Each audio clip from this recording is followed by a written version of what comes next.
Imaam Axmed Gurey waxa uu calan cas u dhiibay Garaad Mataan Khalid oo ahaa garaad Soomaaliyeed kana soo jeeda qabaa'ilka Gerikombe.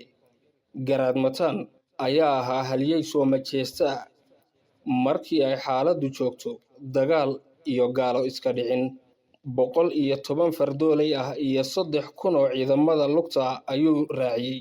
Waxa uuna ku daray reeraha ama qabaa'ilka loo yaqaan Harti-Kombe, Jiiraan-Kombe iyo Masaare oo dhammaantood ay Soomaali ahaayeen. Imaamku mar kale ayaa waxa uu guntay oo uu xidhay calan casaan iyo hurdi isugu jira, waxa uuna u dhiibay Wasiir Nuur.